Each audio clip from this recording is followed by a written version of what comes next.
അപ്പോൾ ഇന്ന് നമുക്ക് നല്ല ഒരു തക്കാളിക്കറി ഉണ്ടാക്കാം. 2 തക്കാളി ഞാൻ അതിന് വേണ്ടിയിട്ട് എടുത്ത് വെച്ചിട്ടുണ്ട്.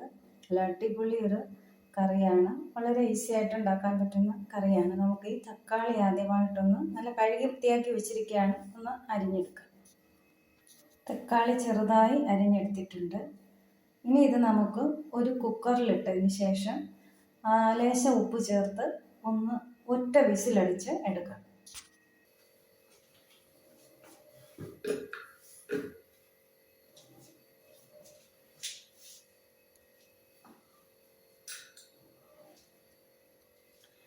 ഈ തക്കാളി ഒന്ന് വെന്ത് കിട്ടാൻ വേണ്ടിയിട്ട് ഒരു 1/2 ഗ്ലാസ് വെള്ളം കൂടെ ഒഴിച്ചു കൊടുക്കുന്നുണ്ട്.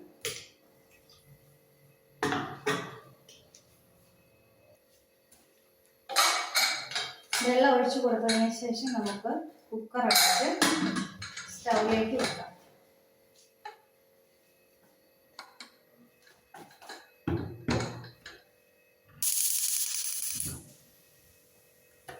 ഒറ്റ വിസിൽ വരുന്നത് വരെ നമുക്ക് വെയിറ്റ് ചെയ്യാം. ഈ സമയം കൊണ്ട് നമുക്ക് ഈ തക്കാളിക്കറിക്കുള്ള അരപ്പ് തയ്യാറാക്കാം. ഈ സമയം മിക്സിയുടെ ജാറിലേക്ക് കുറച്ച് തേങ്ങ ഇട്ട് വെക്കാം. കുറച്ച് തേങ്ങ മതി, പ്രത്യേകിച്ച് അളവൊന്നും പറയുന്നില്ല. ചെറിയ ജാറിലേക്കാണ് ഇട്ട് കൊടുക്കുന്നത്.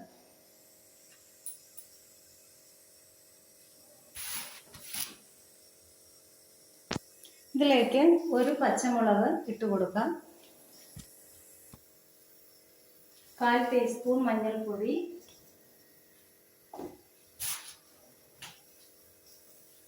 1/4 ടീസ്പൂൺ ചെറിയ ജീരകം, 2 ചെറിയ അല്ലി വെളുത്തുള്ളി, 4-5 ഇല കറിവേപ്പില, ഇത്രയും ചേർത്ത് ആവശ്യത്തിന് വെള്ളം ഒഴിച്ച് നന്നായിട്ടൊന്ന് അരച്ചെടുത്തിട്ട് വരാം.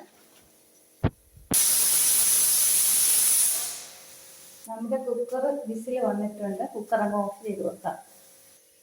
അരപ്പ് റെഡി ആയിട്ടുണ്ട്. നല്ല ഫൈനായിട്ട് അരച്ചെടുത്തിട്ടുണ്ട്. അരച്ചെടുത്ത അരപ്പ് നമ്മളൊരു പാത്രത്തിലേക്ക് മാറ്റിയിട്ടുണ്ട്. ഇനി ആ മിക്സിയുടെ ആ ജാറിൽ തന്നെ നമുക്ക് ഈ തക്കാളി കൂടി ഒന്ന് അരച്ചെടുക്കണം. തക്കാളി നന്നായിട്ട് വെന്ത് കിട്ടിയിട്ടുണ്ട്. ഇത് പക്ഷേ ഒന്ന് തണുത്തെങ്കിൽ മാത്രമേ അടിച്ചെടുക്കാൻ പറ്റത്തുള്ളൂ. തണുത്തിട്ട് നമുക്ക് മിക്സിയുടെ ചെറിയ ജാറിലിട്ട് ഒന്ന് അടിച്ചെടുക്കാം. തക്കാളിയും നല്ല ഫൈനായിട്ട് അരച്ചെടുത്തിട്ടുണ്ട്.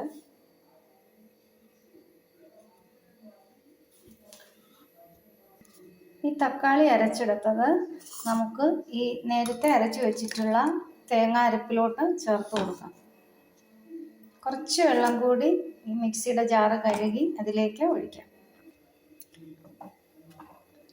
രണ്ടും കൂടെ മിക്സ് ചെയ്തിട്ടുണ്ട്.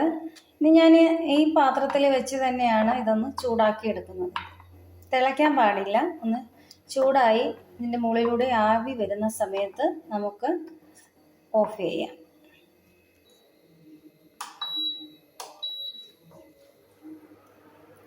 ഈ സമയത്ത് ഉപ്പ് നോക്കിയിട്ട് ചേർത്ത് കൊടുക്കാവുന്നതാണ്.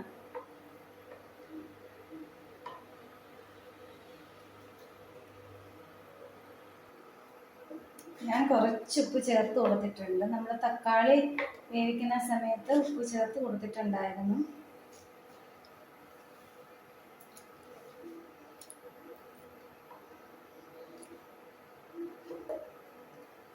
വലിയ പുളിയൊന്നും കാണില്ല. പുളി ചേർത്ത് കൊടുക്കേണ്ട കാര്യമൊന്നുമില്ല.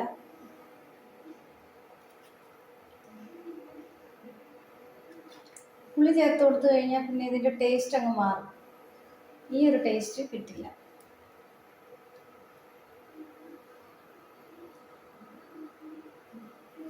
തക്കാളി അരച്ചെടുക്കാതെ വേണമെങ്കിൽ ഇങ്ങനെ കറി ഉണ്ടാക്കാം. പക്ഷെ അതിന് ഇത്ര തിക്നെസ് കിട്ടില്ല. അതുപോലെ കുട്ടികളൊക്കെ ഉണ്ടെങ്കിൽ തക്കാളി കഷ്ണമായിട്ട് കിടക്കുമ്പോൾ അവർക്ക് കഴിക്കാൻ ഒത്തിരി മടി തോന്നും. ഇതാകുമ്പോൾ അവരറിയില്ല ഇതിനകത്ത് ഇത് അരഞ്ഞ് ചേർന്നിട്ടുണ്ടെന്ന്.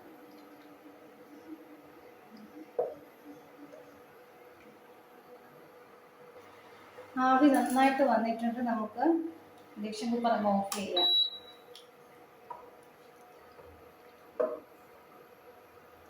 ഇനി കടുക് താളിച്ച് ചേർക്കാം.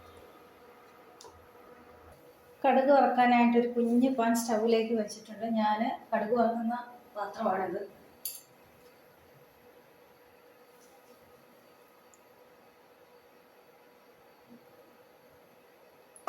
എണ്ണ ഒഴിച്ച് കൊടുത്തിട്ടുണ്ട്.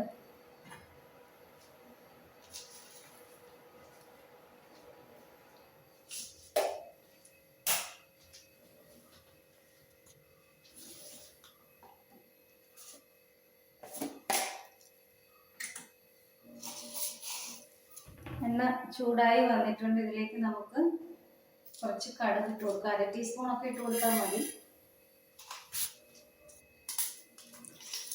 കടുക് പൊട്ടിക്കഴിയുമ്പോൾ 1/4 ടീസ്പൂൺ ഉലുവ കൂടി ചേർത്ത് കൊടുക്കണം. കാലൊന്നും ചേർക്കണ്ട കേട്ടോ, കുറച്ച് ചേർത്താൽ മതി. പറഞ്ഞപ്പോൾ ഒരു ഫ്ലോയ്ക്ക് അങ്ങ് പറഞ്ഞു പോയല്ലോ.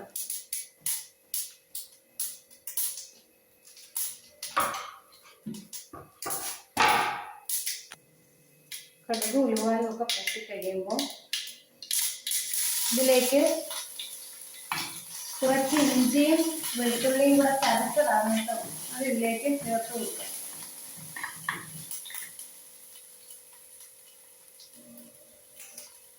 ഞാൻ ചുവന്നുള്ളി ചേർക്കുന്നില്ല, ചുവന്നുള്ളി ഉണ്ടെങ്കിൽ അതിന് ചേർക്കാം.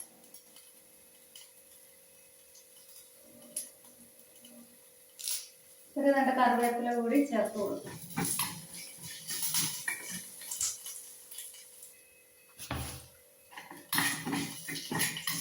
ഇതൊന്ന് മൂത്ത് കഴിയുമ്പോൾ ഇതിലേക്ക് 1/4 ടീസ്പൂൺ മുളക് പൊടി കൂടി കളറിന് വേണ്ടിയിട്ട് ചേർത്ത് കൊടുക്കാം.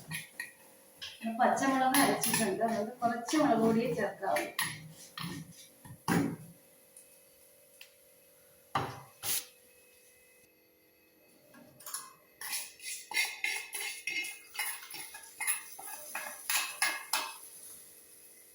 കടുക് വറുത്തത് ഇതിലേക്ക് ഒഴിച്ചു കൊടുക്കാം.